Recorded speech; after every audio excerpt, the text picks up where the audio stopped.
la arteria y vena cremastérica.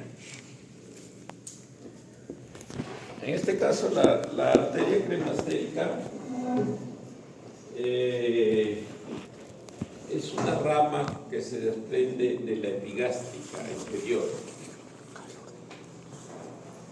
y que va a llegar hasta el testículo. Tenemos también,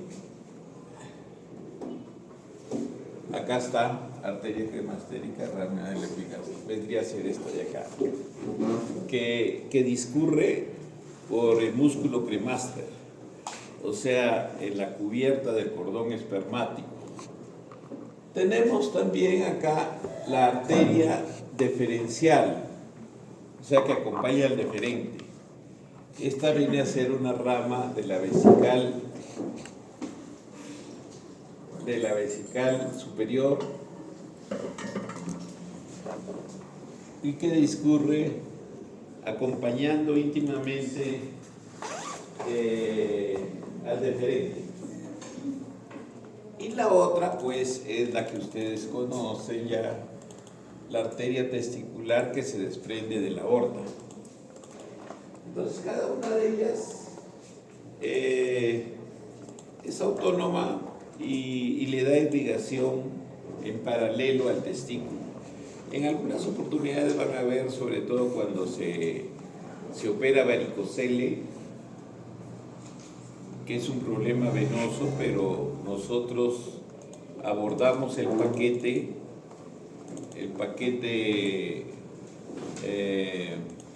espermático, le llamamos, que incluye a la arteria testicular. Nosotros ligamos sin ningún reparo todo el paquete vascular, sabiendo de que hay otras maneras de llegar al testículo, la irrigación suficiente para su vitalidad. Por eso es importante esta esquemita.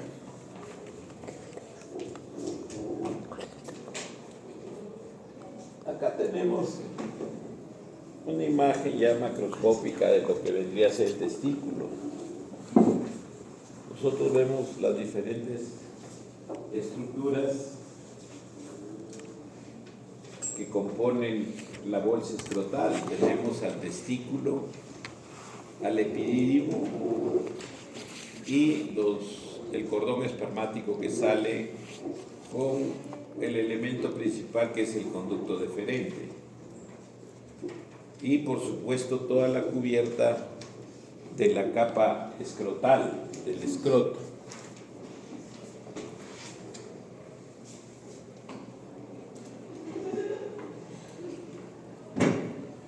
Acá tenemos una imagen que nos representa mejor lo que viene a ser la estructura propia del testículo. Nosotros vamos a ver, acá está el cordón espermático, en que un elemento importante, aparte de la arteria espermática o testicular, es el plexo venoso pampiniforme, que es el que ven acá. Después vamos a ver en qué tiene importancia, en qué patología. Tenemos nosotros el epidídimo, su cabeza, su cuerpo y su cola, y tenemos el deferente. Tenemos también, es importante, el mismo testículo, cubierto por una capa dura, que es la leuquimia. Y acá ven ustedes esto moradito. Esto morado es un espacio virtual que puede contener aproximadamente hasta 1 centímetro, medio centímetro de líquido. Y este espacio puede hacerse real cuando hay una patología que se llama el hidrocele. Entonces ese es el proceso vaginal. Es un espacio virtual que puede hacerse real cuando empieza a acumularse líquido en esa zona. También se puede acumular sangre posterior a un traumatismo y se vuelve real. Los contenidos son incalculables cuando es algo crónico de larga evolución. Pueden haber contenidos que superan a 2 o 3 litros de líquido. Y cuando es agudo, más bien la distensión máxima no permite que haya tanta acumulación, pero se pueden encontrar valores, por decir, después de un trauma, un hematocele, es colección de sangre aquí, pueden encontrarse 300 a 50 centímetros, a 500 centímetros cúbicos. O sea, un testículo que parece una papaya, algo grande, ¿no? Entonces aquí ven ustedes que esta es la capa vaginal parietal y la visceral. Parietal la que da al escroto y visceral la que está en relación con el testículo. Aquí se ha dibujado también un apéndice testicular que es importante en una patología que es la torsión de las apéndices testiculares. Y acá tenemos otra estructura que es importantísima, el gubernaculum testis, que es la fijación del testículo que se debe dar en las últimas semanas de la formación del niño, ¿no? En el 8º mes se debe fijar el gubernaculum al escroto, traccionando, jalando, entre comillas, lo que es el testículo.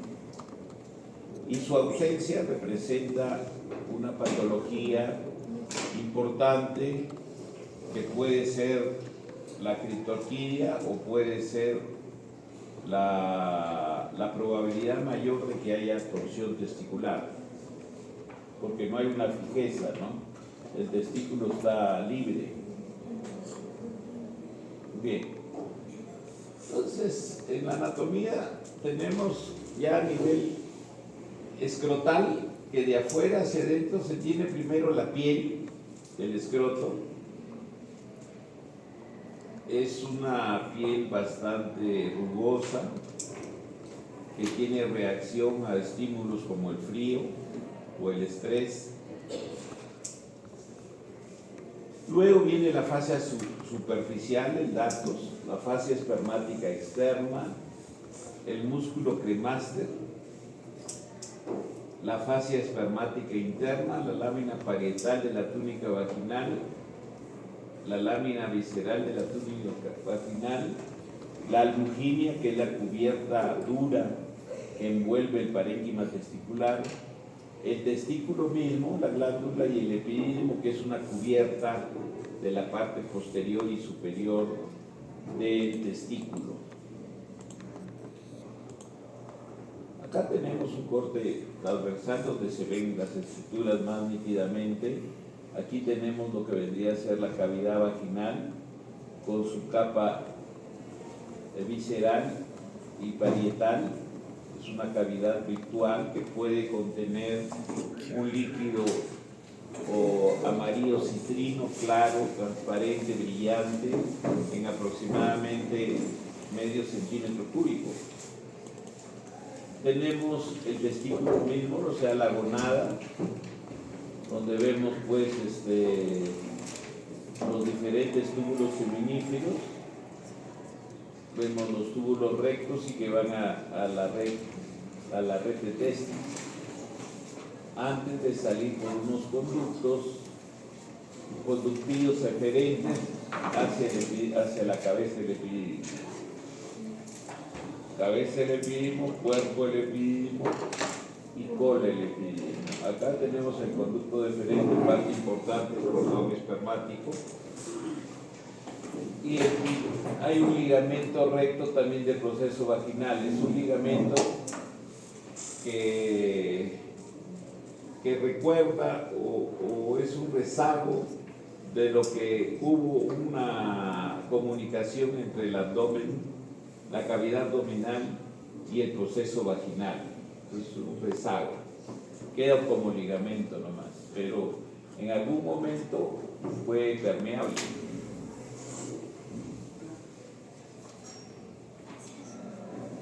Acá también, para ver la relación del testículo con el canal inguinal.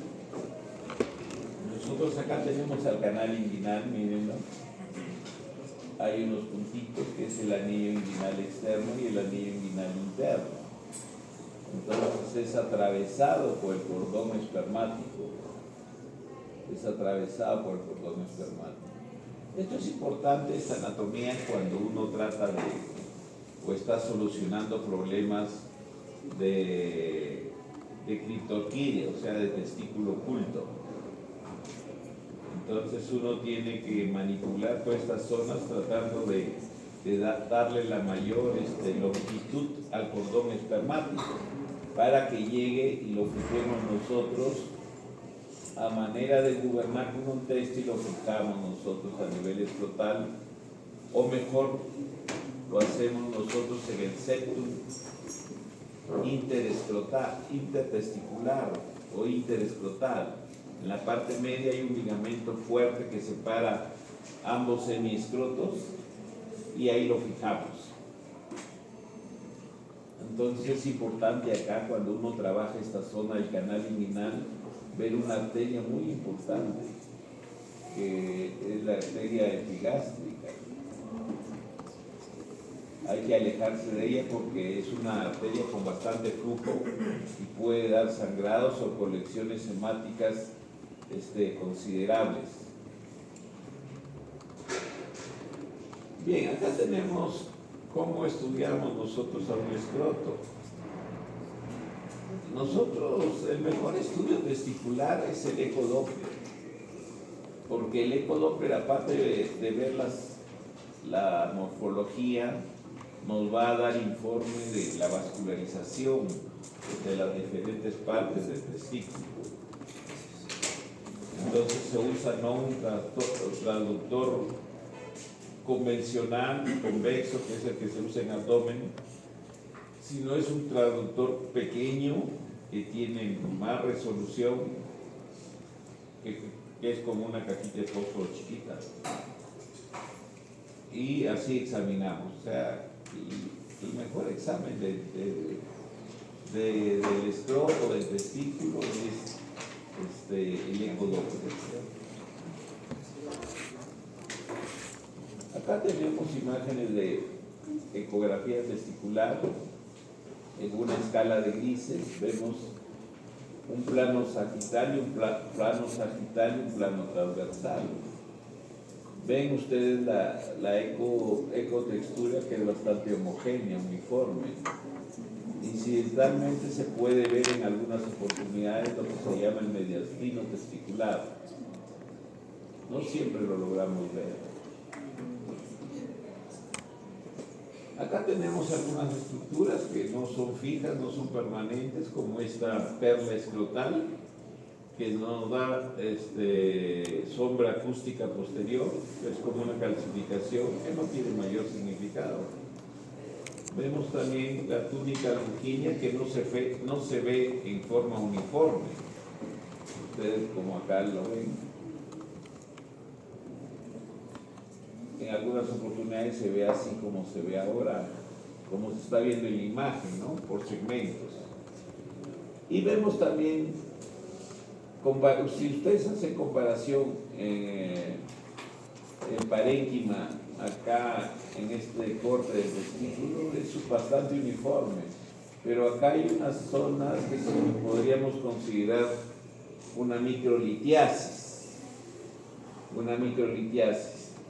Vamos a ver otras imágenes posteriormente y vamos a comentar al respecto. Miren acá. En realidad son calcificaciones que pueden tener 1 o 1.5 milímetros o hasta 2 milímetros en algunas oportunidades. Son calcificaciones que están dentro del parénquima. En algún momento se consideró como la presentación de estas microcalcificaciones como una correlación no tan cercana pero probable con la presencia de tumores testiculares. ¿Ya? Actualmente está descartada esa relación, porque ya se han hecho múltiples estudios que descartan esa posibilidad de que aquellos varones que tienen microlitiasis testicular en el futuro puedan desarrollar un cáncer testicular. Acá tenemos, miren, imágenes más concentradas,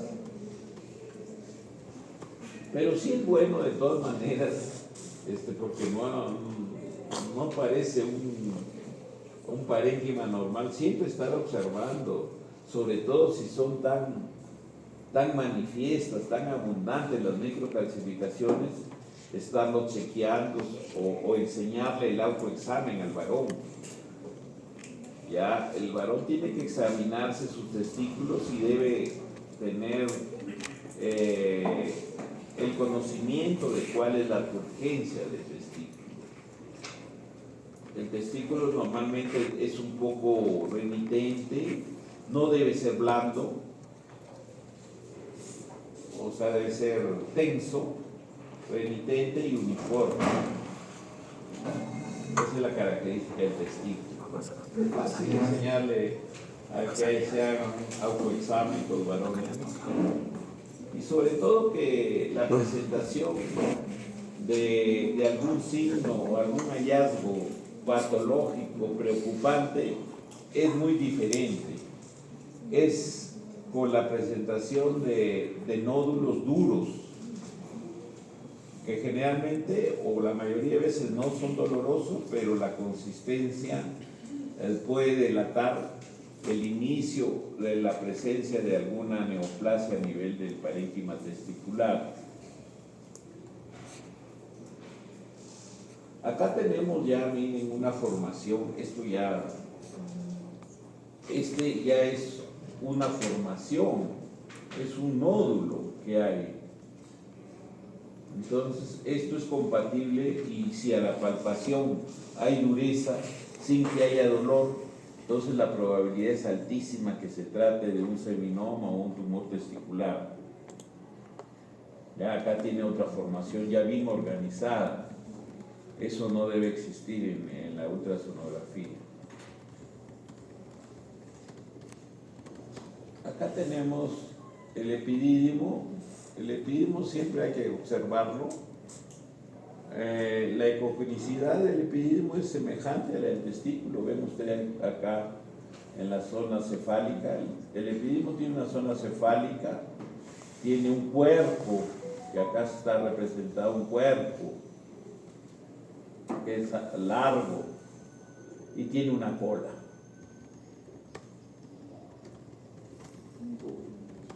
Entonces, ¿qué es lo que vamos a desarrollar ahora? Algunas patologías del contenido escrotal. Vamos a ver esta anomalía congénita, vamos a incluirla aquí porque después no va a haber, aunque la vamos a volver a revisar en urología pediátrica, en un capítulo que hay de urología pediátrica, pero vamos a insistir en darles algunos alcances porque es relativamente frecuente. Entonces tenemos la criptotiquidia y la ectopia testicular. No es lo mismo, ¿eh? Criptotiquidia es cuando el testículo no ha llegado al escroto a estar fijo con el gubernaculum testis, no ha llegado a fijarse y está en el camino normal del descenso testicular. Es una línea normal que hay de descenso testicular, un camino, como una pista que está establecida, que es como normal. Cuando el descenso no es por esa línea preestablecida y conocida, entonces se llama ectopia testicular. Pueden haber ectopias testiculares en que no sigue la línea de descenso de un lado, sino se agarra la línea de descenso del otro lado. Esa sería una ectopia. Se pueden encontrar testículos en la zona perineal, se puede encontrar en la zona femoral, en la zona crural. Entonces eso vendrían a ser ectopias testiculares. Vamos a desarrollar también lo que es alteraciones vasculares como la obstrucción del cordón espermático y de los apéndices testiculares. El diagnóstico es importante hacerlo de forma precisa porque el tratamiento es diferente. Entonces podemos pecar en exceso en algunos casos que no se debió operarlo, o tenemos que operar por desconocimiento, por mal diagnóstico u otras circunstancias. También vamos a desarrollar las afecciones inflamatorias e infecciosas, como las epididimitis y orquitis. Después la vamos a repetir en el capítulo de infecciones. Vamos a desarrollar lo que es el hidrocele y los quistes de cordón. Y al final, una patología vascular venosa que es el varicocele. La criptorquidia. El término criptorquidia quiere decir únicamente testículo oculto o escondido. El testículo debe estar normalmente en la bolsa escrotal. O sea, cuando no hay testículo en la bolsa escrotal, hablamos de criptorquidia. Es un defecto del desarrollo con falta de descenso del testículo dentro del escroto. Normalmente, como les digo, a partir del octavo mes y medio ya debe estar bien fijo el testículo en la bolsa escrotal. La causa es multifactorial, no hay un solo. Se presenta en 3% de los recién nacidos a término y 30% en prematuros y niños con bajo peso al nacer. Ese es un dato importante, o sea, de todos los recién nacidos, un 3% salen con problema de criptorquidia. Después vamos a ver por qué es importante este dato. Más frecuente es la presentación unilateral que la bilateral. O sea, que no desciende el testículo en un solo lado. Y más frecuente, por pequeños puntos, es más frecuente es la criptorquidia derecha que la izquierda, por un pequeño porcentaje. El 70% descienden hasta los 12 meses y se queda con una tasa allá. O sea, de toditos, los que de ese 3% que nacieron con criptorquidia, el 70% descienden hasta el año de edad. Y se queda con una tasa igual al 1% que es en todos los varones adultos. O sea, lo normal de la criptorquidia en varones adultos, niños grandes y adultos, es del 1%. En el recién nacido habíamos dicho que es el 3%. ¿Esto por qué es importante? Esto es importante para tomar la determinación del momento quirúrgico. O sea, no tiene sentido dejar pasar más allá de los 12 meses porque no hay la probabilidad de que descienda ese testículo. O sea, al año máximo debemos estarlo operando.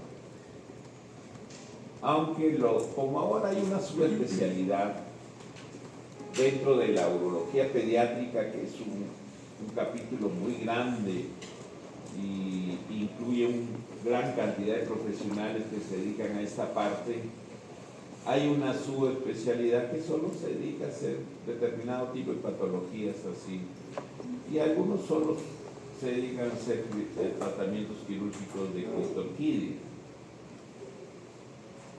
Es el menos frecuente que lo que se hace con el hipospadia. O sea, generalmente la criptorquidia es más del manejo del urólogo pediatra, que se encuentra en los grandes hospitales de nivel 3-1. En cambio, el tratamiento quirúrgico de los hipospadias se hace más en institutos, o sea, más sofisticados. Normalmente los servicios de urología general hacen también estos tratamientos quirúrgicos, pero lo ideal es mandarlos a que los haga un urólogo pediatra, ¿no?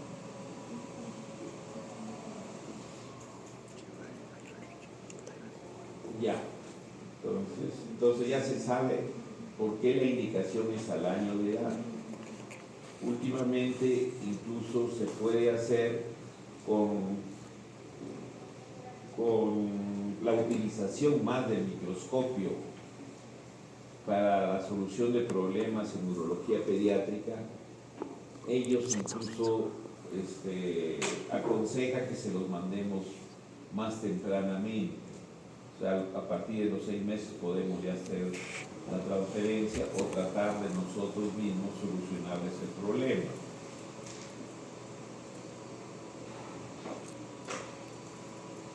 Pero como les digo, hay la posibilidad de ese 2% de que desciendan mejor. Para sentirnos más tranquilos le dejamos hasta el año, porque puede ser que descienda y ahorras una operación al niño.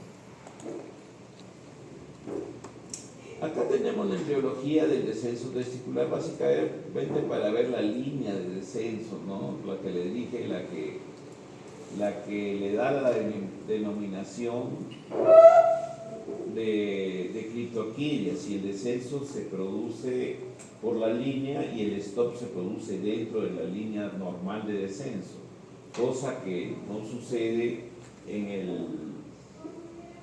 cuando hay una ectopia testicular, que hay un desvío, como un descarril, se descarrila para otro lado el gubernáculo derecho y se va para otro lado.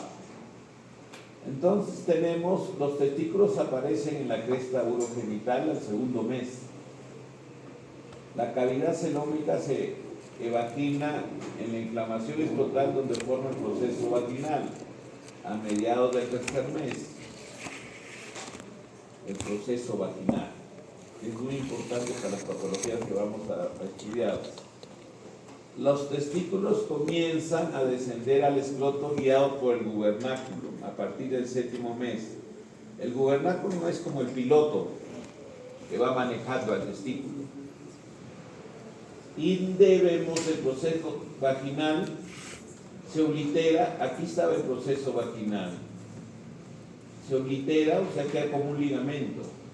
Era una cavidad, pero se cierra. Y queda nomás esto como un rezago del proceso vaginal, queda esta cavidad que está entre las vaginales, tanto parietal como visceral, la que está íntimamente pegada al testículo.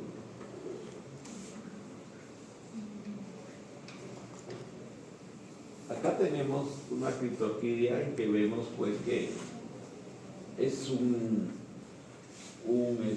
escroto plano, no vemos protrusión de una elevación dada por los testículos. Y acá tenemos, parece que este paciente lo han circuncidado también.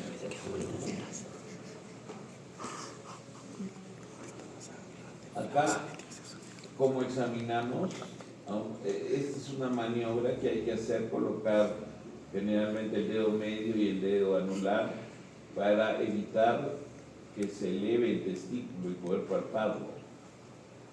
Acá se ve el escroto aplanado en el lado derecho, probablemente relacionado con una criptorquidia derecha, y tenemos sí una formación ovoide que sobresale en el hemiscroto izquierdo, relacionado probablemente a un testículo bien descendido. Igual sucede acá, ¿no? Se ve una elevación relacionada con el testículo y acá un hemiescroto derecho totalmente plano. Acá, aparte de haber una hipoplasia escrotal, la hipoplasia escrotal es más frecuente en los climas fríos. Nosotros vivimos en clima frío, probablemente si hace un estudio vamos a encontrar que hay más hipoplasia escrotal que en un medio cálido, por decir, haciendo un estudio comparativo con Puerto Maldonado, por decir. En Puerto Maldonado, cuando uno examina a los varones, todos tienen buena bolsa, que cae. En cambio, en nuestra zona puede haber hipoplasia escrotal, que más bien el escroto está pegado al cuerpo, ¿no? Criptorquídea, por su localización puede ser intraabdominal si el testículo se quedó parado en la línea de descenso normal, pero a nivel intraabdominal. El testículo normalmente está en la zona retroperitoneal, debajo del riñón, y empieza ahí la migración. Puede estar, lo podemos encontrar dentro del abdomen, lo podemos encontrar en el canal inguinal, lo podemos encontrar extrainguinal, o sea, suprapúbico, o sea, encima del pubis, o infrapúbico, ya próximo a la bolsa escrotal. Y lo que le habíamos dicho, el testículo ectópico más frecuente se encuentra entre el oblicuo mayor y la fascia de Scarpa. Acá tenemos una vista laparoscópica de los testículos intraabdominales. ¿Ya? O sea, se ve el testículo que está en la cavidad abdominal. Acá tenemos también vistas laparoscópicas del anillo interno izquierdo con vasos ciegos en las flechitas. Y conductos deferentes, puntos de flecha. Estos son conductos deferentes que confirman la ausencia del testículo. Hay deferente, pero no hay testículo. Y en la imagen del lado de la zona B vemos la vista laparoscópica del anillo interno derecho con vasos testiculares normales y conductos deferentes que salen del anillo interno. Esta es una imagen normal. La criptorquídea, ¿qué complicaciones nos puede traer la criptorquídea? Infertilidad, cáncer, hay riesgo relativo de 40 veces mayor. El tipo histológico más frecuente es el seminoma. O sea, la probabilidad de tener cáncer de testículo cuando hay criptorquídea es 40 veces mayor. Es mayor la frecuencia de torsión del cordón espermático, torsión testicular, porque no está fijo. El gubernáculo no lo fijó en el escroto y son los testículos que en algunas oportunidades le llaman retráctiles o en ascensor. No están fijos a ninguna parte y tienen la mayor probabilidad de torcerse. Produce atrofia testicular por cuestión de que la temperatura del organismo daña tanto la espermatogénesis como el desarrollo normal del parénquima testicular. Da atrofia y da infertilidad. ¿Ya? ¿Por qué? Porque la naturaleza ha dispuesto que el espermatogénesis y el desarrollo normal del parénquima testicular es óptimo a 1.5 grados más frío que la temperatura normal corporal, que es 37 grados. Por eso le ha creado la bolsa al varón y le ha creado un sistema de radiador para enfriamiento que es el escroto. ¿Ya? Y eso se ve en otros animales también.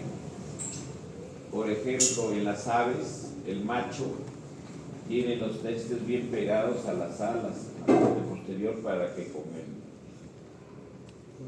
cuando vuela, ventila y les da más frío. ¿Ya? O sea, los testículos necesitan un poquito más de frío que el cuerpo. Acá tenemos Un testículo izquierdo no descendido localizado en el canal inguinal. Este testículo, indudablemente, nomás mirándolo, no es denso, no es turgente, está todo aplanado, es hipotrófico. ¿Ya? Normalmente es más formadito, más redondo el testículo. Ya cuando es plano, aplanado, entonces es mal testículo. Por eso siempre hay que aprender a tocar bien los testículos y ver solo con la palpación las características masculinas de un varón. Clitorquidia debe ser el tratamiento, debe ser lo más precoz posible, inmediatamente después de cumplir el año de edad. O sea, cumple el año, al día siguiente debe estarse operado. Como la mamá consulta al papá, a la mamá, más la mamá porque es la que está más pegada al niño, consulta meses antes que no ha notado que tiene huevitos. Entonces ustedes le dan la tranquilidad que no es el momento propicio porque hay la posibilidad un poquito alejada de que descienda sin operación o que no va a haber ningún problema si se le opera muy próximos al cumplimiento de su primer año de edad. Los urólogos no contemplamos el tratamiento hormonal. El tratamiento hormonal lo hacen los pediatras y no sé quién más, los médicos generales quizás, y no da resultado. Se da gonadotrofina coriónica, 10.000 unidades repartido en 3 dosis, 3 o 4 dosis, que se pueden colocar 2 dosis por semana, con un tratamiento completo de 2 semanas. Es espectacular porque los testículos se ponen más turgentes y logran descender, pero pasan unas semanas, unos meses y nuevamente el testículo se eleva. Entonces no es solución. La técnica que realizamos es la orquidopexia subcutánea. Se puede hacer también tipo laparoscópica, sobre todo cuando son intraabdominales. Una técnica laparoscópica es buena, pero cuando lo palpamos nosotros y lo ubicamos, podemos hacer una incisión mínima y hacer, lograr el descenso y la fijación del testículo a nivel del septum interescrotal. Ahí es donde lo fijamos. Acá tenemos, miren, esa incisión gigante, no se hace tanto. La verdadera incisión es transversa, de 1 centímetro, centímetro y medio casi. Se diseca por plano, se identifica el testículo y se logra el descenso al escroto. Acá es una incisión, pues, mucha, como para sacar el estómago, creo. Muy grande. No es así. Pero es para que vean las estructuras, no está el testículo. No hay que manipular el epidídimo tanto, porque el epidídimo es donde van a discurrir y a madurar, entre comillas, todos los espermatozoides. Nosotros, si le metemos un cauterio al epidídimo, producimos una vasectomía de ese lado.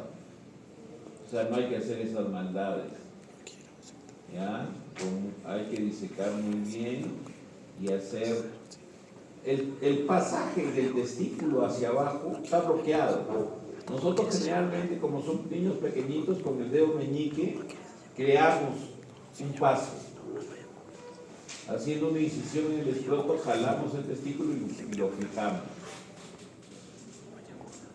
Acá la técnica, cómo se libera el testículo y después se le hace el pasaje a la fijación en el hemiscroto ipsilateral del mismo lado. Otra patología importante y que es motivo de que llamen los internos, los pediatras llaman por gusto al urólogo, que dicen todo torsión testicular, todo el testículo que duele o que está un poco inflamado, torsión testicular, cosa que no es así. En términos generales, la torsión testicular puede ser extravaginal.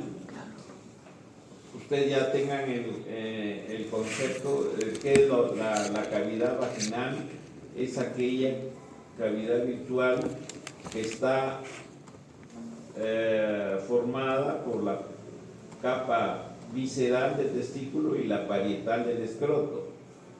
Entonces, si la torsión testicular se incluye a esta cavidad virtual, entonces se llama intravaginal, que es la más habitual. Pero también puede ser extravaginal si la torsión se realiza en forma más elevada de donde está esa cavidad virtual que se puede hacer real. Y aquí lo vamos a ver en las imágenes, se va a entender mucho mejor. Resultado de la falta de fijación de una porción apropiada del testículo y del epidídimo a las cubiertas parciales que rodean el cordón dentro del escroto. Esta sí es la torsión testicular, si es bien diagnosticada, sí es una emergencia quirúrgica. O no tanto como emergencia, porque no le va a afectar la vida, podría ser una urgencia, ¿no? Si no lo tratas, va a dejar secuelas muy graves a nivel de órgano. Es más frecuente en adolescentes. Las edades que se presentan son entre 12 y 16 años, por ahí. El testículo clitorquídico es más proclive a la torsión porque no tiene fijeza. O sea, ustedes saben que el testículo está... el cordón espermático está rodeado por un músculo, que es el músculo cremaster. Este músculo cremaster en algunas oportunidades puede ser tan potente que logra hacer una retracción brusca del testículo y lo puede torcer. Acá se entiende mucho mejor. La torsión testicular, acá tenemos la intravaginal y la extravaginal. Miren lo normal. Tenemos, ahí está esta cavidad vaginal de moradito. Ahí es donde hay un poco de líquido que les he dicho que los malos ecografistas informan como hidrocele. Hidrocele con un contenido de 0,5 centímetros cúbicos. Eso es normal. No tiene por qué informar esta barbaridad. Pero lo asustan al paciente y dice, pucha, opéreme ese hidrocele, doctor. ¿Ya? Entonces ahí se ve bonito. Tenemos el testículo, el epidídimo y acá el cordón espermático. Entonces, si se incluye la torsión intravaginal, ven que se incluye esta cavidad que está acá. Está incluida y la torsión se da. En cambio, en la extravaginal no tiene que ver nada esta cavidad virtual vaginal, sino es arriba. Arriba. La torsión testicular tiene gira en forma única hacia la parte interna. O sea, supongamos que acá están los testículos, gira así. El derecho gira así y el izquierdo gira hacia la parte media. Por eso el urólogo ya sabe y la detorsión la hace a la inversa. Porque si le hace para el otro lado, le sigues ahorcando. ¿Ya? Entonces, gira para la parte media. Por eso sabemos que la detorsión es para este lado y para este lado. Eso hay que saber. Eso se da siempre, ¿eh? No hay que excepciones en eso. Acá tenemos la torsión testicular. Miren, acá un esquema normal. Y acá tenemos, esta es supravaginal o encima de la de la cavidad vaginal. Puede dar una o dos o varias vueltas. Cuando da vuelta el cordón, generalmente sucede un fenómeno que el testículo se eleva. ¿Ya? Y cuando nosotros mirando podemos, si vemos un testículo elevado, y normalmente el testículo es así, o sea, longitudinal, entonces nosotros lo vamos a ver elevado y en forma transversal. O sea, mirando nomás podemos ya tener una idea si se trata de una torsión testicular.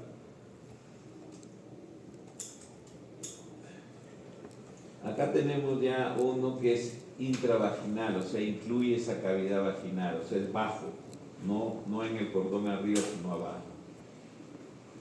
También puede haber una o varias vueltas. La torsión ocasiona, ¿qué va a ocasionar? Falta de irrigación sanguínea, o sea, isquemia al testículo, pudiéndose producir la atrofia y necrosis del testículo. Eso indudablemente, si no se soluciona rápidamente, hay que tratar de solucionarlo en las cuatro primeras horas o 6 primeras horas, para que no suceda eso, atrofia y necrosis del testículo. El tratamiento antes de las 6 horas del inicio de la torsión. El problema es de que esto empieza en la noche. El niño, el joven, se acuesta normal a las 8, 9, 10 de la noche y se levanta en forma brusca a las 2 de la mañana con dolor. Pueden haber náuseas y vómitos. Entonces, tenemos poco tiempo. Hay veces la mamá le da un paracetamol, le da un ibuprofeno, algo, haciendo tiempo, porque es de madrugada. Y ahí se pierde el tiempo. Ya llega a las 8 de la mañana, ya probablemente con una atrofia o con problemas de isquemia marcada. Entonces, por eso, cuando haya eso en jóvenes, como sea, vayan a la emergencia. Que lleguen antes de las 3, 4 horas. No darle analgésicos, sino llevarlo de frente a la emergencia. En el cuadro clínico ya se puede deducir que es un dolor escrotal agudo. El dolor isquémico es el más intenso que puede percibir el ser humano. Es como el infarto del miocardio, es un dolor súper intenso.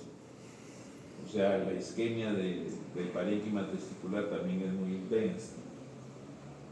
Hay tumefacción escrotal, o sea, aumenta de volumen el testículo y se pone rojo.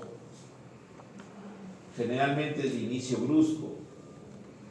En 50% de los casos ocurren durante el sueño.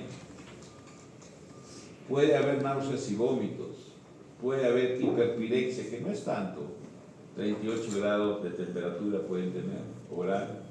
El testículo está más elevado y en posición transversal. O sea, así como les digo, está más elevado y así. Eso se llama el signo de Gobernio.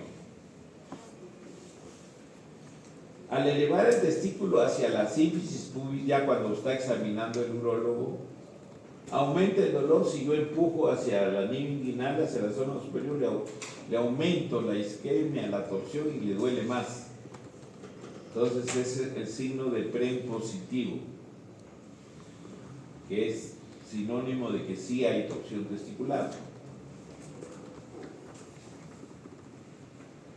Acá tenemos factores asociados a la torsión testicular. Factores anatómicos: la ausencia del ligamento testicular, ausencia de mesófilo posterior, falta de ligamentos escrotales, pedículo vascular en el polo superior. Factores desencadenantes: contracción cremastérica, frío, susto, ejercicio físico, coito, tos, erección nocturna. 50% de las torsiones se presentan por la noche. La defecación también puede desencadenar. Clitorfidia y su tratamiento con la autofina coriónica humana. Ese es el tratamiento que le dije que no sirve. Testículos retráctiles y traumatismos. Acá tenemos ya imágenes en que vemos en el testículo derecho un flujo arterial disminuido en torsión testicular, o sea, no se ven arterias, venas, nada, está disminuido. Entonces es compatible con un problema de una torsión testicular. Acá una imagen en un neonato, no es el grupo etario que más puede presentar torsión testicular, pero es bien ilustrativo cómo se puede presentar un testículo con torsión testicular, tumefacto, rojo.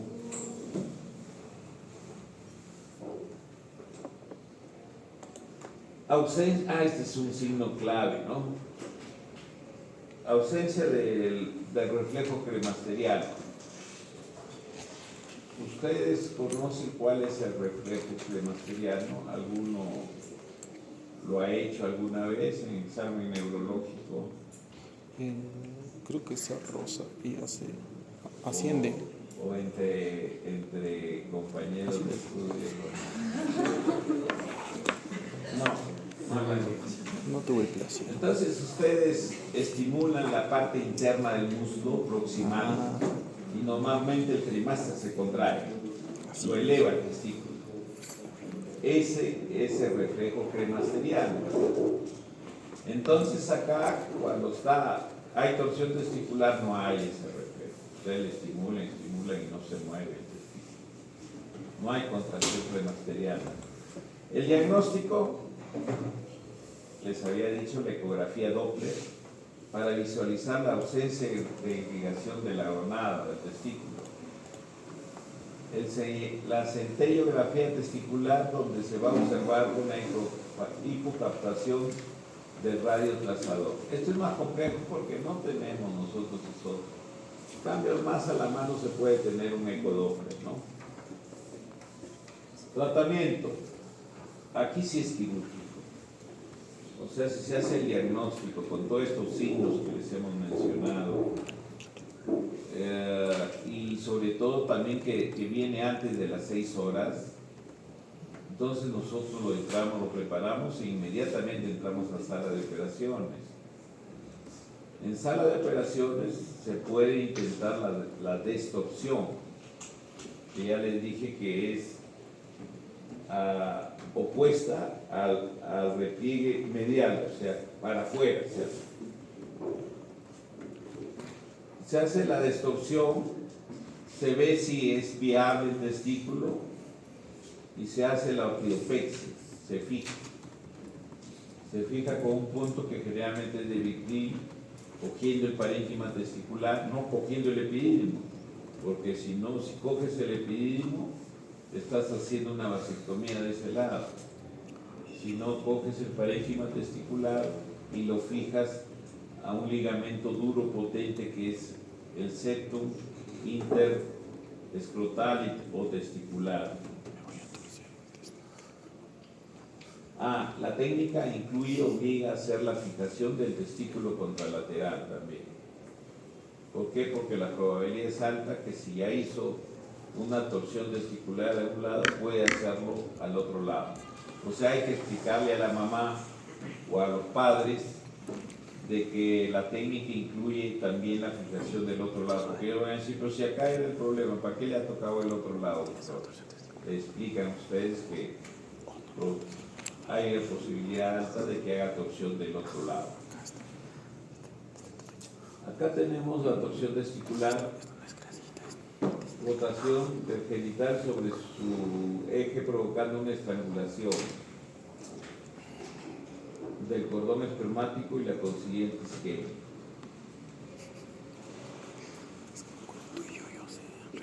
Ahí tenemos una torsión testicular, acá no se ve tan bien. Está algo hinchado nomás el testículo, pero no está con mucha congestión. Acá sí se ve más eritema, más congestión y más aumento de volumen. Entonces ya cuando se hace la incisión se libera el testículo y se trata de hacer la distorsión.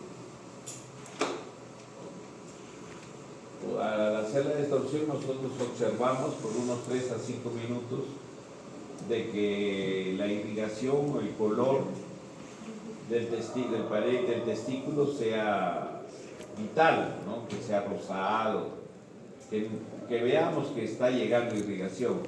Si vemos un testículo negro, así como acá, pues ya no. Lo que hacemos aquí es una porquectomía, le sacamos el testículo. Entonces, acá hay una imagen macroscópica de una torsión testicular.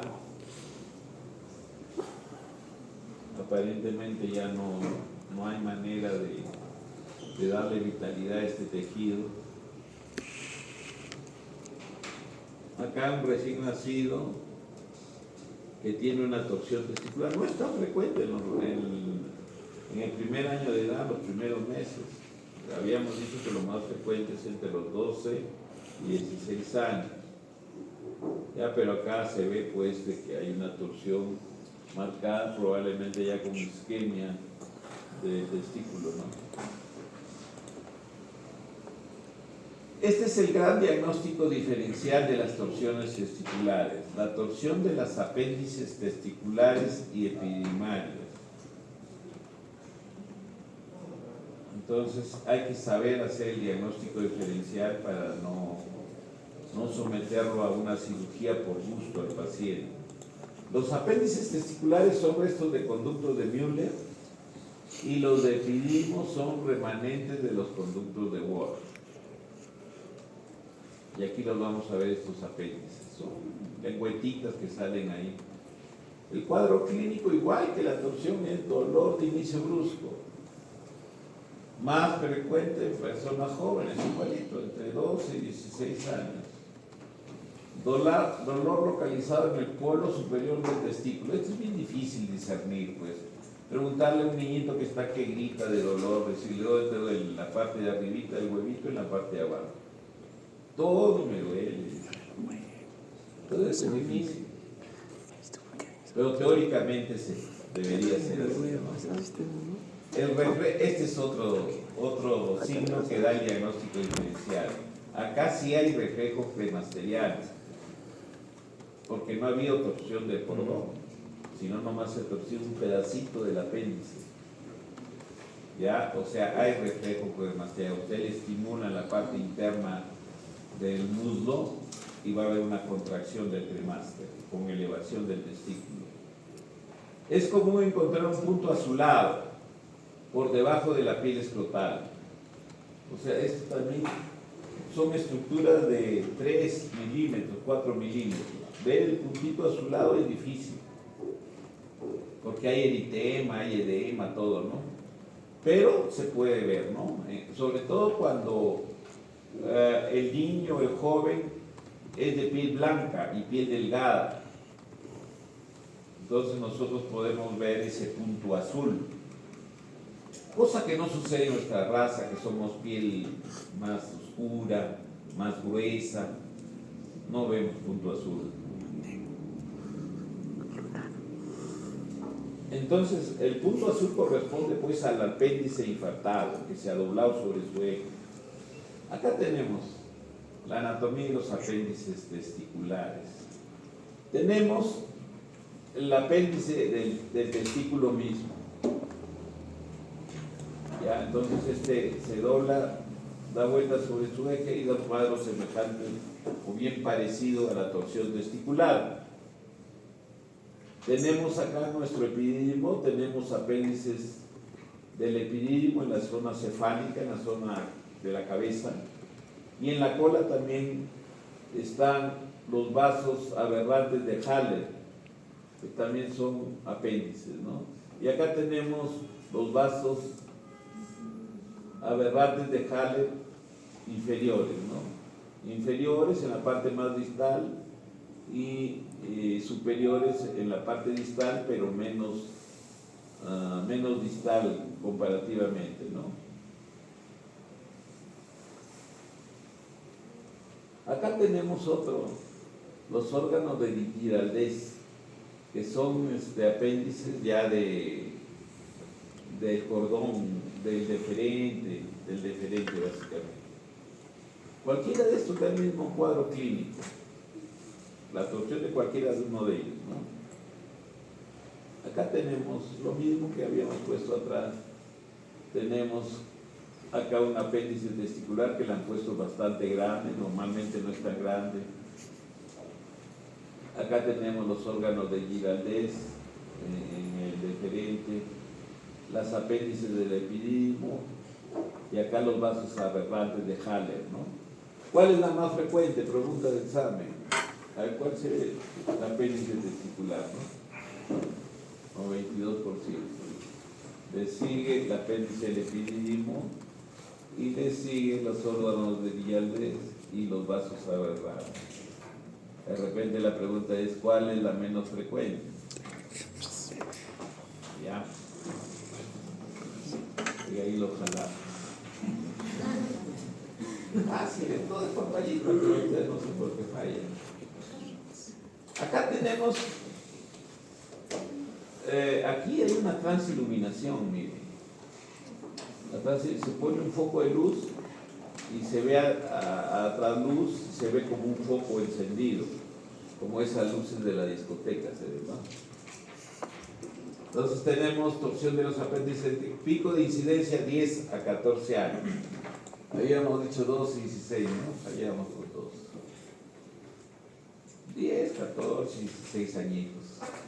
Clínica, dolor testicular de instauración brusca sin afectación del estado general. El niño está bien, pero le duele y está hinchado su testículo.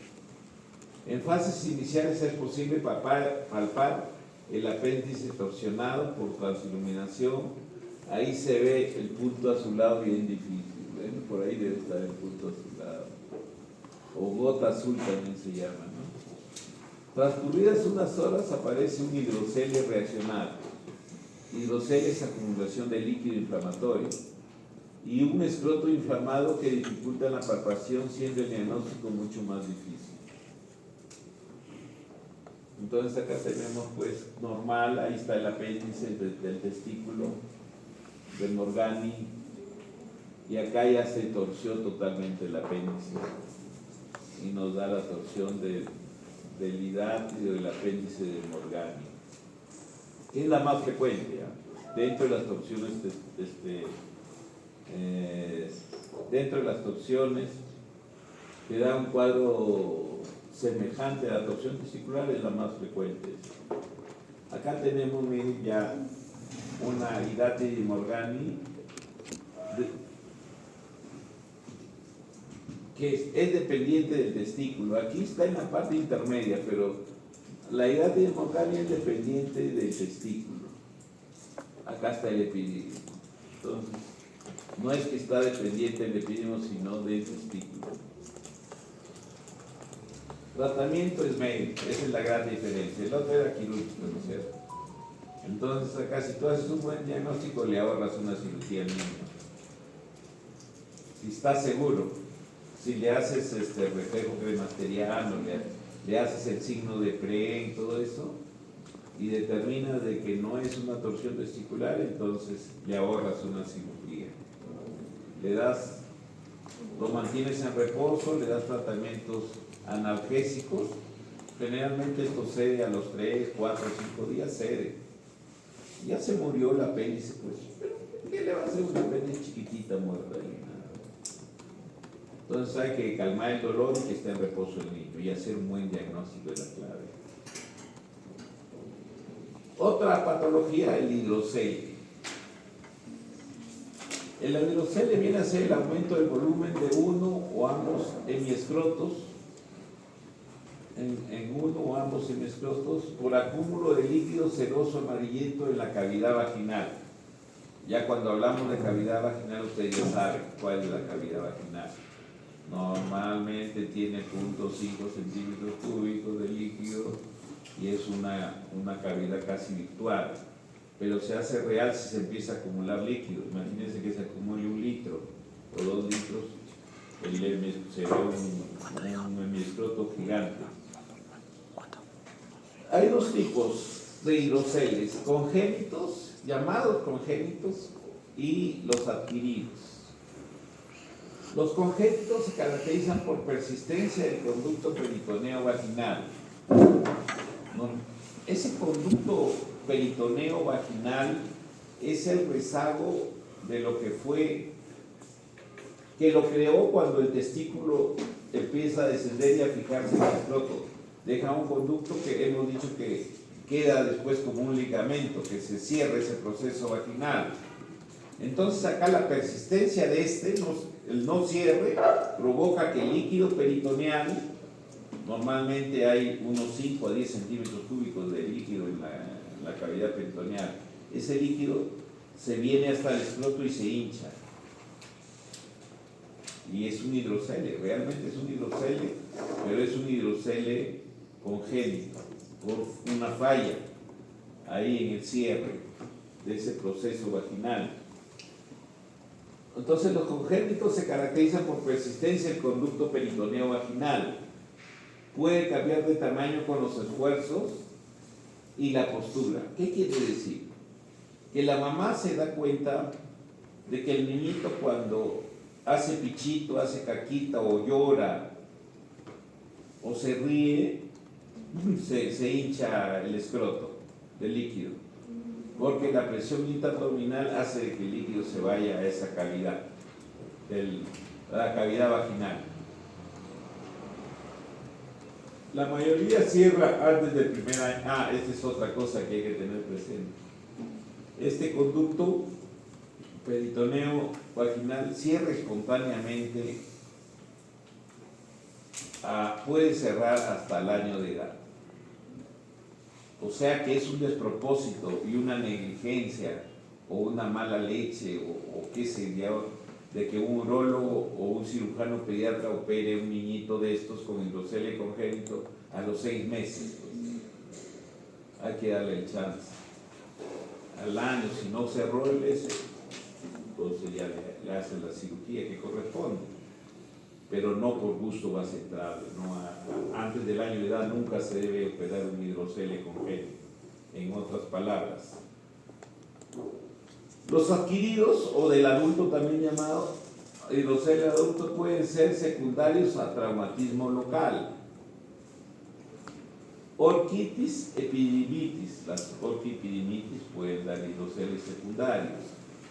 Una neoplasia testicular puede dar también. Y la mayoría son idiopáticos. Ustedes saben que la terminología de idiopáticos es cuando el médico no sabe cuál es la causa. No sabe, es idiopático. Para decir que sabemos, pero en realidad no sabemos. Cuando decimos idiopático es que no sé.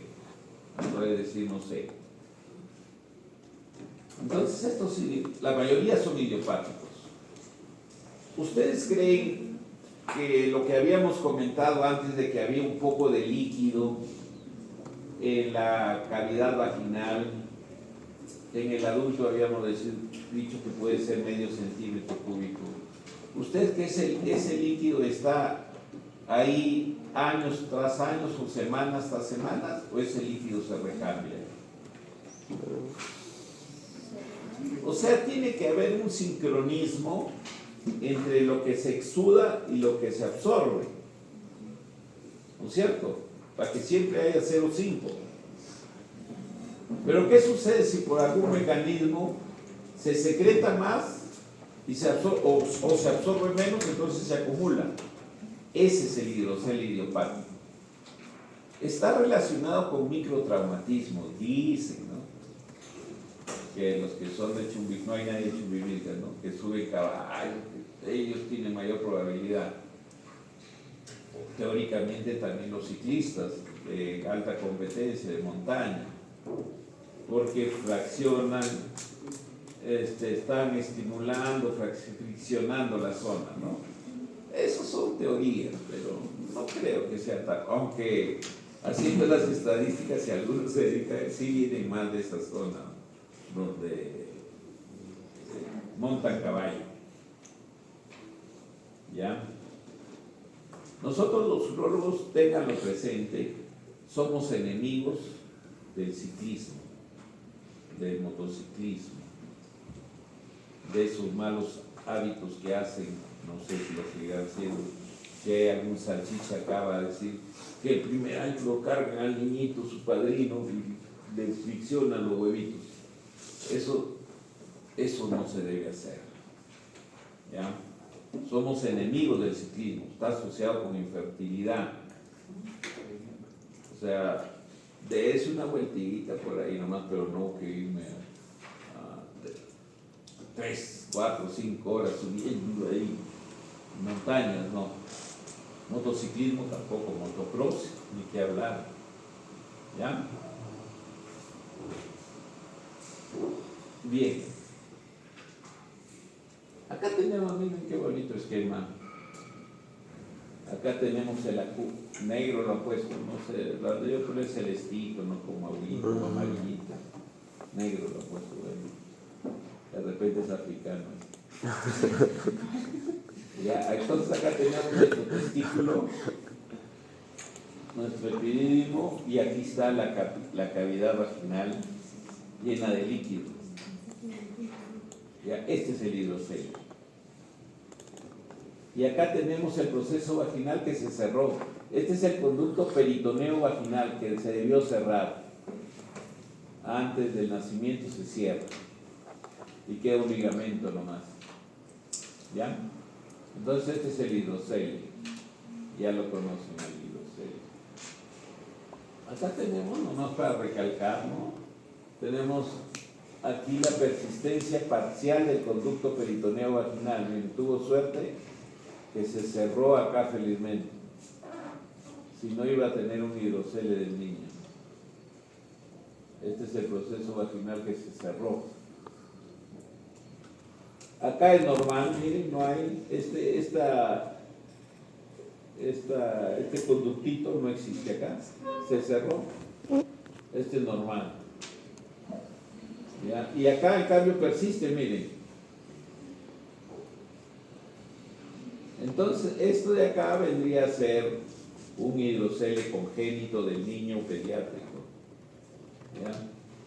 Entonces, ¿cuál es el tratamiento quirúrgico? ¿Ustedes cómo lo operarían a ese niño? Que ya pasó el año de edad, por supuesto.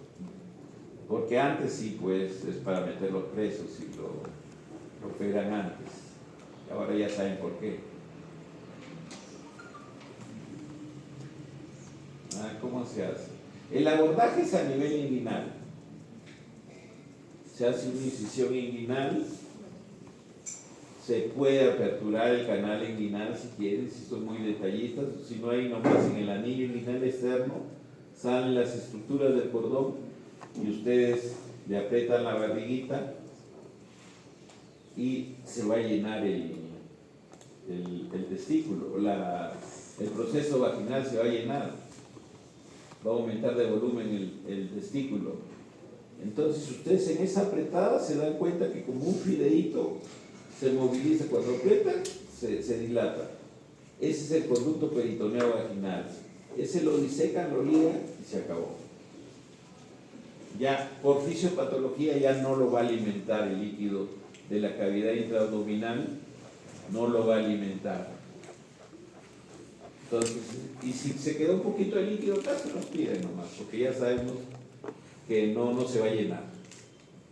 Es diferente el del adulto, porque el del adulto habíamos dicho que hay un desbalance entre lo que elimina del líquido y lo que absorbe. Acá no sucede ese fenómeno.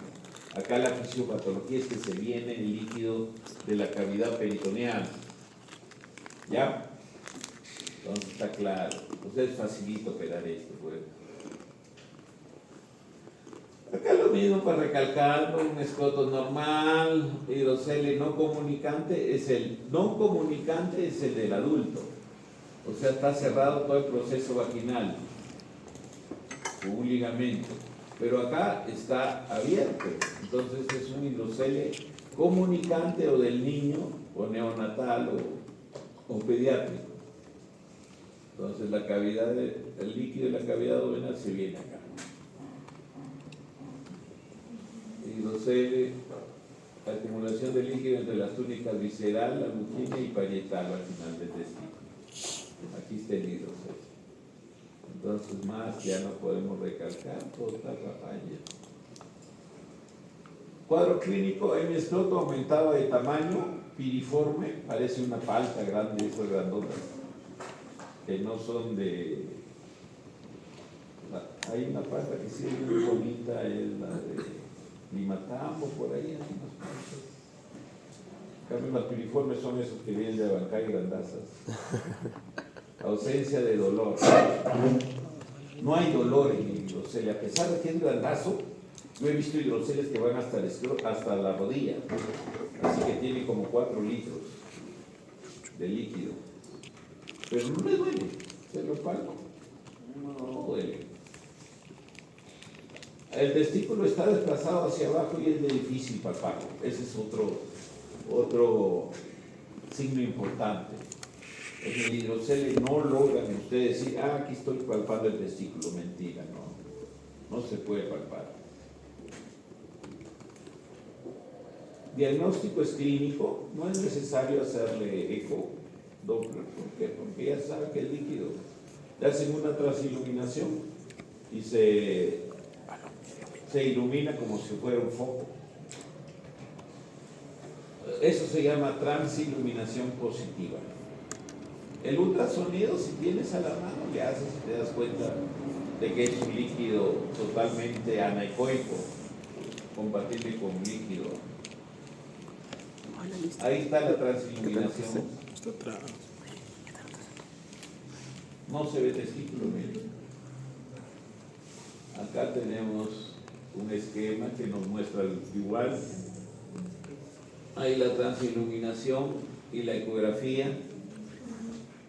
Acá sí se ve el teste en ecografía. Miren ahí un hidrocele, lo que le digo que alguna vez hemos visto, va hasta la rodilla. Acá un hidrocele más decente, no tan grandote. Acá hay hidrocele bilateral. Puede haber bilateral en el niño también. Ahí cómo se hace la transiluminación. Tratamiento, el tratamiento es quirúrgico. En los congénitos se aborda vía inguinal y se tiene que ligar el conducto peritoneo vaginal, ya le dijimos. Y en el adquirido del adulto, el abordaje es escrotal. Se hace una incisión transversa en el hemiescroto comprometido. No se debe hacer en el escroto incisiones longitudinales, son contra natura, porque las líneas que ustedes han dicho de dermatología son transversas, ¿no es cierto? Las líneas, no sé, tienen su nombre propio. Esas, en el escroto no se debe hacer corte longitudinal, sino transversal.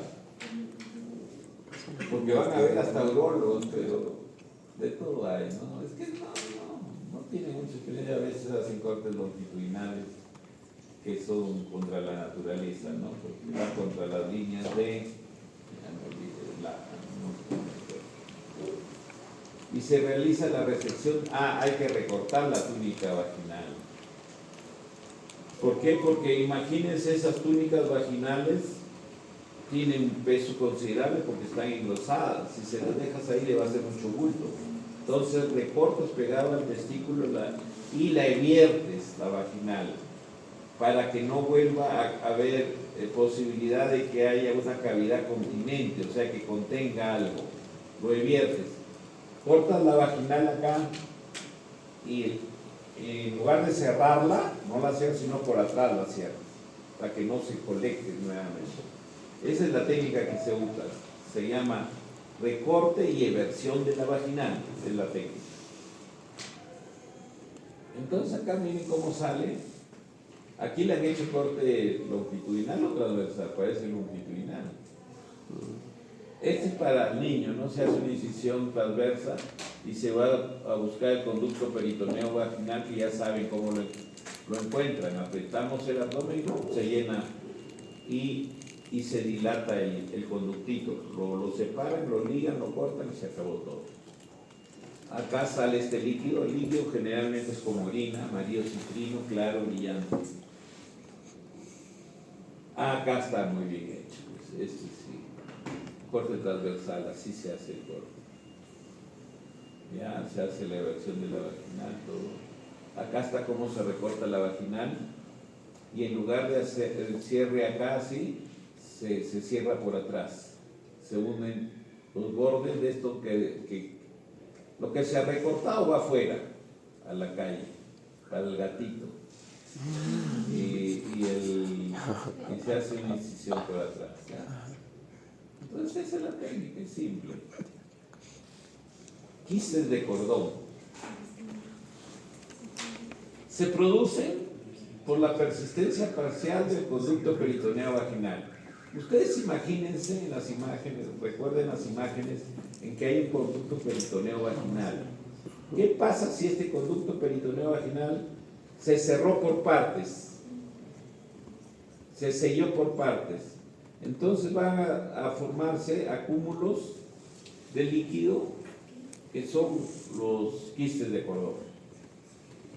Generalmente no hacemos nada con los quistes. ¿Qué vamos a hacer con los quistes de cordón? No hay que hacer nada. Ya si es muy... El paciente es muy, ¿cómo se llama? Cuando creen que están enfermos de todo. Hipocondríaco. Ya, bueno, si es así muy ansioso, ya se lo operarás después. No tienen sentido estos quistes, ¿no? Carece de trascendencia, ya ves. Y si alcanza volúmenes tales que dañen al películo espermático, si están a mucha tensión y son palpables y lo molestan, ahí sí hay que operarlo. Debe ser extirpado. A diferencia del hidrocele, en los quistes de cordón se logra palpar el testículo.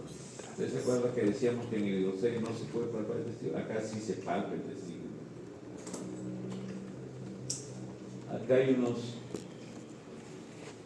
quistes de epididimo. Los quistes de epididimo tampoco se deben operar. Si son pequeños y no producen incomodidad para deambular o para colocarse ropa con tiro corto, blue jeans sobre todo, ¿no?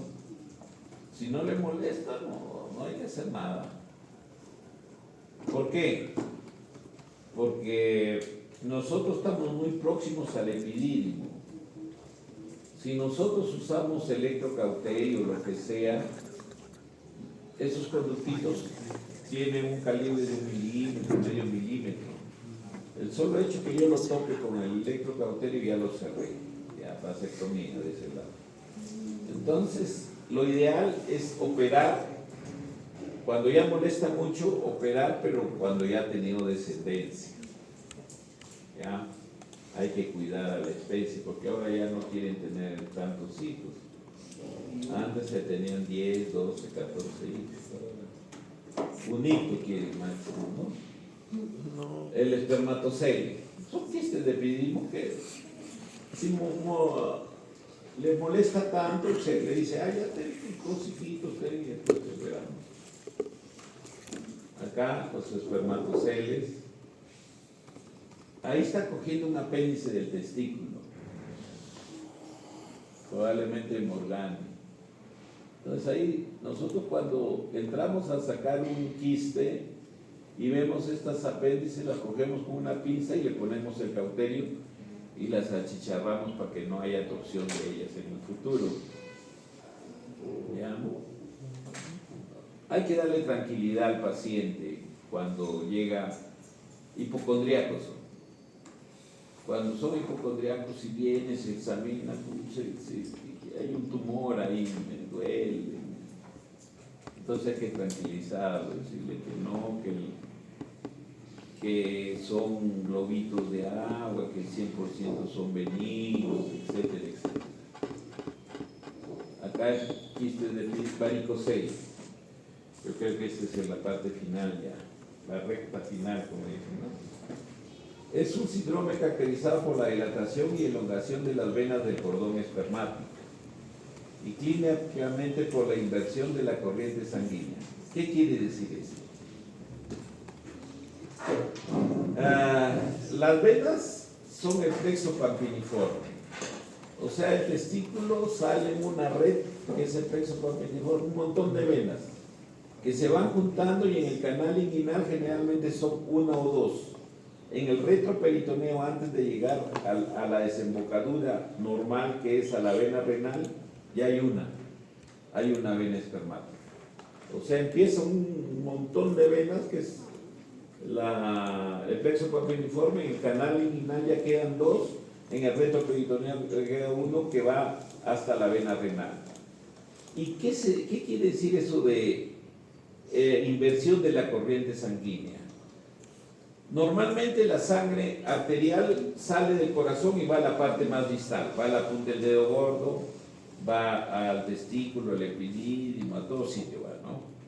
Pero después de que ya utilizó, oxigenó, le dio sus nutrientes, tiene que regresar nuevamente al corazón para que después vaya al pulmón y se oxigene nuevamente. Entonces, esa es contragravedad, ¿sí o no? Porque la mayor parte, el adulto varón está casi de pie o sentado, ¿no? No está echado ahí, ¿no? Entonces tiene que regresar la sangre contra gravedad. Para eso la naturaleza ha creado unas valvulitas y normalmente también hay un ordeñamiento, entre comillas, suave de la vena que retorna la sangre al corazón derecho. Eso quiere decir en la definición, ¿ya?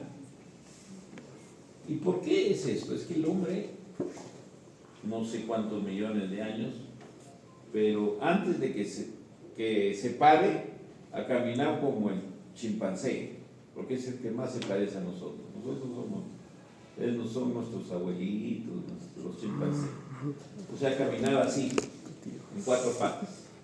Pero en algún momento se paró el hombre, pues ya, porque empezó a caminar, a migrar de un lado a otro y a coger frutas, hierbas, hojas. Entonces ahí vino, es un proceso bien largo, no son millones de años. ¿Cuántos podrá ser? Yo creo, calculo que podría ser pues 1000, 1 millón, 2 millones de años, ¿no? Y ahí es donde se han formado esas valvulitas que ayudan que vaya contra gravedad. Para que retorne la sangre ya utilizada, retorne al corazón derecho. Entonces, esa es la fisiopatología más o menos del varicocele. O sea, se produce varicocele cuando hay ausencia de esas valvas y cuando están muy dilatadas es muy penoso o cuando hay lo que dice acá el flujo inverso, la inversión de la corriente sanguínea. En lugar de ir hacia la vena renal, que es la desembocadura de la vena espermática o testicular, en lugar de ir hacia allá, del riñón cae hacia acá y le hincha las venas. El sinónimo de varicocele es varices del testículo, ¿no? Así groseramente, para entender, ¿no? La patología venosa testicular es una de las causas más frecuentes de su fertilidad masculina. Esto es importante, por eso es importante para nosotros los urólogos. Si nosotros agrupamos hombres infértiles, supongamos que cogemos a 10 hombres infértiles, los ponemos ahí en columna. 4 de ellos, 3 o 4 de ellos van a tener varicocele. O sea, es una patología muy asociada a infertilidad masculina. Se presenta en 14% de los hombres sanos. O sea, es muy frecuente en los hombres, por eso. Mayor incidencia en hombres infértiles, ya sabe por qué. Se asocia con anomalías de la cavidad seminal y de la histología testicular en 20 a 50% de los pacientes. Como les habíamos dicho, si recuerdan ustedes, han estado siguiendo la clase, el testículo para realizar una buena espermatogénesis necesita más frío. ¿Qué pasa con la sangre que viene de la renal caliente y se va y está rodeando al testículo? Lo calienta y le quita capacidad espermática de la espermatogénesis. Esa es una de las explicaciones de su fertilidad en estos varones. Acá tenemos el plexo papiliforme, prominencia y dilatación de las venas basales espermáticas internas realizadas por incompetencia, ausencia del aparato valvular. Ahora ya entienden qué es el aparato valvular. Acá tenemos, miren, una imagen, una fotografía donde se ve dilatación de las venas a simple vista.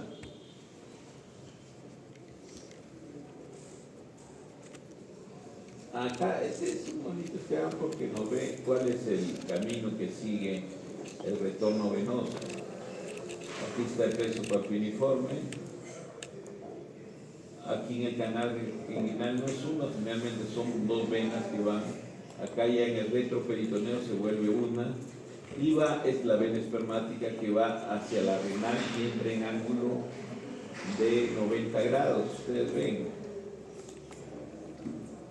O sea que es fácil que, como el riñón tiene probablemente uno de los órganos que tiene más flujo sanguíneo, entra sangre y sale porque es un filtro, entra sangre y sale sangre por ahí.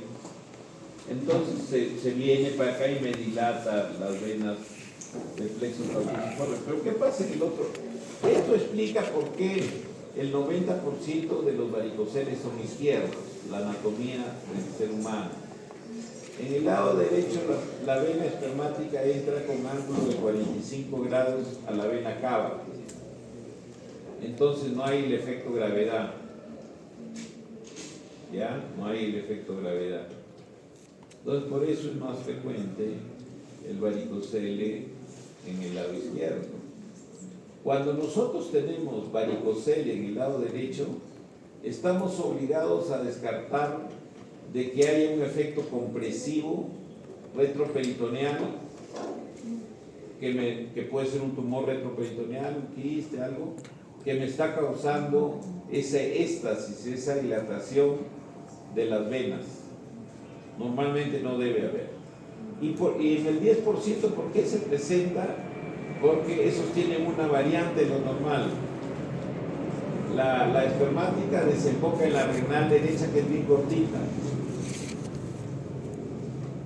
Y ahí hay efecto, otra vez, gravedad. O sea, dentro de los que tienen varicocele derecho, hay la posibilidad de que haya una anomalía congénita, que no, la espermática no va a la cava, sino va a la renal derecha. Ya por eso da varicocele. Acá miren la visualización. Acá están. Normalmente los dos testículos deben estar al mismo nivel, ¿o no? No. ¿Cuál debe estar más abajo? Izquierdo. El izquierdo un poquito más, ¿no es cierto? Sí. Es verdad. O sea, no son simétricos. Nosotros los seres humanos no somos simétricos. Me tocó. En nada somos simétricos. Ustedes vean bien los ojos y no son iguales. Pues, se nota. Ni las fosas nasales, ni las manos. Acá está un esquema más bonito, se ve el plexo papiliforme con esas venotas. Luego de la corrección quirúrgica existe una mejoría en la calidad seminal y en la frecuencia de embarazos en porcentajes variables, o sea, mejora la calidad del semen. ¿Cómo podríamos clasificar nosotros al varicocele? Subclínico, no se ve ni se palpa, detectable solo por ecodoppler. Grado 1 se palpa con valsalva en bipedestación, o sea, paciente parado y pujando. Ahí se palpa un poquito dilatado. Grado 2 se palpa en bipedestación, o sea, sin que necesidad que puje. Y grado 3 se ve y se palpa sin que puje. Varios sistemas de clasificación, este es otro grado, ¿no?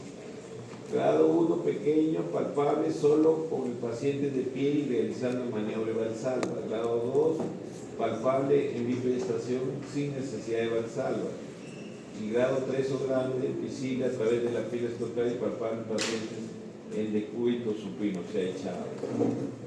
Cuadro clínico, dolor escrotal o sensación de pesadez, flebitis en algunas oportunidades. infertilidad o subfertilidad. Clasificación primaria idiopático, secundario a tumor renal en el lado derecho, adenopatía de la vena espermática, traumatismo pelviano, tumores de la pelvis y retroperitoneo. Diagnóstico, examen clínico, es suficiente. En ambiente cálido con el paciente en posición de pie acostado con maniobras de observación. Realizar 2 espermatogramas con un intervalo de por lo menos un mes. ¿Por qué le hacemos espermatograma? Porque indica la premura con que debemos solucionar nos orienta cuándo es más necesario operar, cuánto antes. Si ya estás teniendo problemas de fertilidad, así no tenga dolor, tú le propones operar. Si usted quiere tener descendencia, mejor que se opere cuanto antes. Ecografía Doppler de cordón espermático y testículo. Acá tenemos en el Doppler, se ve tratamiento. En síntomas iniciales se debe ser tratamiento médico con analgésicos y antiinflamatorios no esteroideos o vasculares. En pacientes sintomáticos severos o si hay deseo de procrear, la conducta a seguir y la corrección quirúrgica del varicocele. Las técnicas quirúrgicas son abordaje retroperitoneal, vía inguinal, técnica laparoscópica. Se está usando aplicación de sustancias esclerosantes previa fluorografía, o sea, se buscan las venas y se les echan, así como hacen. Ustedes han visto que hay campañas de médicos que no son cirujanos cardiovasculares, pero que dicen que operan, que curan las varices sin operación. Esos inyectan sustancias esclerosantes. A veces le queman, pobrecito, le queman el pie, horrible. Acá tenemos una visión laparoscópica, ligadura incluida una vena testicular dilatada. El problema de la laparoscopía para la cura quirúrgica del varicocele es que necesita anestesia general para hacerle el neumoperitoneo, o sea, hay que dormir. En cambio, con las otras técnicas, hasta con infiltración local se puede hacer. Muchas gracias por su atención.